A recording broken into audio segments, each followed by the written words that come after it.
જય ભોલેનાથ, જય મહાદેવ હર. એક શેઠ હતો, બહુ બડો મોટો શેઠ. તો એને 4 દીકરા, ચારેય દીકરાને ઘેરે બહુ. પછી એ શેઠ વેપારી સુઈ ગયો રાતના, તો એને લક્ષ્મીમાં સપનામાં આવ્યા. લક્ષ્મીએ કીધું કે હું હવે તારી ઘેરથી જતી રહું છું. તો શેઠે એવું કીધું કે લક્ષ્મી દેવી તમે જાઓ એનો કોઈ મને વાંધો નથી, પણ મારે ઘેરે કોઈ સંકટને આવવું ન જોઈએ, કચ્છી ન પડવી જોઈએ. એ કે વાંધો નહીં, તો લક્ષ્મી તો વૈયા ગયા છે. લક્ષ્મીમાં વૈયા ગયા અને બીજે દિવસ સવારે નાની વહુએ ખીચડી મૂકી અને થોડુંક નમક દાળ્યું. નમક નાખીને એ બેન બીજા કામે ચડી ગઈ. તો એની જેઠાણી આવી હતી, એણે પાછું થોડુંક નમક નાખ્યું. પછી એ બીજા કામે ચડી ગયા. ત્રીજી આવી, એને નમક દાળ્યું. ચોથી આવી, એને નમક નાખ્યું. ખીચડી 4 થઈ ગઈ. પછી શેઠ તો જમવા બેઠા તો શેઠે ખાધું, એક કોળિયો ખાધો. તો એને ખ્યાલ આવી ગયો કે મારી ઘેરથી લક્ષ્મી જતા રહ્યા, એટલે એનું પરિણામ છે. તો કાંઈ નહીં કે એ તો શેઠે જમી લીધું, બોલ્યા છેલ્લા વગીરનું. જમીને પાણી પીને એ તો ભગવાનને નમસ્કાર કરીને ઊભા થઈ ગયા ભાણેથી. પછી એના 2 મોટા દીકરા, 4 દીકરા જમવા બેઠા. એણે વિચાર્યું કે ભાઈ બાપા કાંઈ બોલ્યા નહીં, ખીચડી ખારી છે, પણ મનોબેન એ ખાઈ દીધું, કાંઈ બોલ્યા નહીં. હવે 500 ગ્રામ મીઠું ખીચડીમાં નાખી દીધું.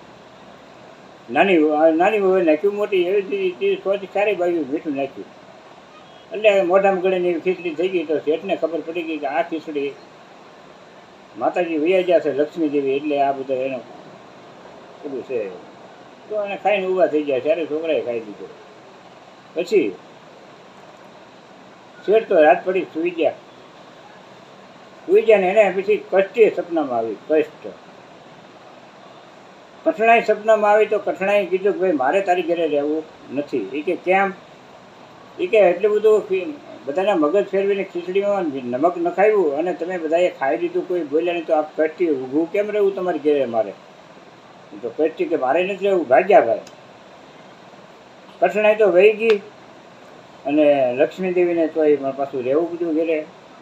એટલે આ ગમે એવું રાંધણું થયું હોય, સાનામાના છૂપછાપ ખાઈ લે. બોલ્યા ચાલ્યા વગરના તો લક્ષ્મીના કાયમી રહે છે અને લક્ષ્મીનો વાસ રહે છે ઘેરે. અન્નદેવનો પણ વાસ રહે છે. અન્નદેવને તિરસ્કારવો નહીં. જય મહાદેવ. આ મારો વિડીયો ગમ્યો હોય તો લાઈક કરજો અને સબસ્ક્રાઈબ કરજો બાપા, ભૂલતા નહીં. એક ગામમાં મરણ થઈ ગયું. એ પછી તો ભાઈ એની અર્થી બાંધી અને લઈને જતા હતા. એને 4 દીકરા અર્થી લઈને જતા હતા. તો ગામનો પાદરે મેલડી આવે, મેલડી ત્યાં નાળિયેર ફોડવામાં આવે છે. 4 નાળિયેર બાંધ્યા હોય ને પાલખીએ, ફોડીને એને ફોડી નાખે. અને જ્યાંથી નથી રહેવાના ત્યાં પાલખી લઈને, અર્થી લઈને. તો એક શેઠ એને હામો મળ્યો, આડો ઊભો રહ્યો, પૈસાવાળો શેઠ. એ કે ઉભા રહ્યો, ક્યાં જાવ છો? એ કે મારા બાપાની અર્થી લઈને જાય છે ને મૃત્યુ થઈ ગયું. એ કે તારા બાપાનું કરજ છે, મારે 10 લાખ રૂપિયા લેવાના તારા બાપા પાસે. એ તું મને આપતો દાન, પછી હું તને અર્થી જવા દઉં. પછી તો શેઠ હઠે ભરાણા અને છોકરા કીધું ભાઈ મારા બાપા જો 10 લાખ રૂપિયા તમારે જો માથે લીધા હોય કરજ, તો તમે એની પાસે લઈ લો, હવે ત્યાં જાઓ. એ કે શેઠ કે એ કાંઈ નહીં હાલે. એ કે તું એનો છોકરા છો, તારે 10 લાખ રૂપિયા દેવા જ જોઈએ, એમાં હાલશે જ નહીં.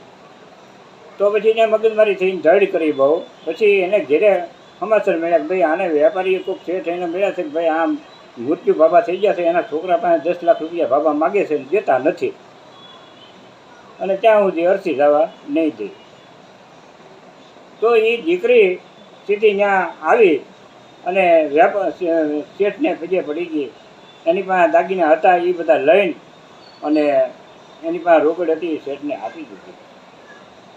કે શેઠ મારા બાપાનું કરજ જે કાંઈ હોય એ તમને હું અર્પણ કરું છું. જો કાંઈ બાકી રહ્યા છે તો હું જિંદગી આખી મહેનત કરીને કમાણી કરીને તમારું હું કરજ પૂરું પાડીશ. તો શેઠને આંખમાં આંખ ભીની થઈ ગઈ. ઊભી કરી દીકરીને, ઊભી થા બેટા, અસલી વારસદાર કોણ છે એ આજ મને ખબર પડી. તારા બાપાને પાસે કરજ નહોતું, મારે 10 લાખ રૂપિયા તારા બાપાને દેવાના હતા. એટલે હું આ જોતો હતો કે આમાં હકદાર કોણ છે.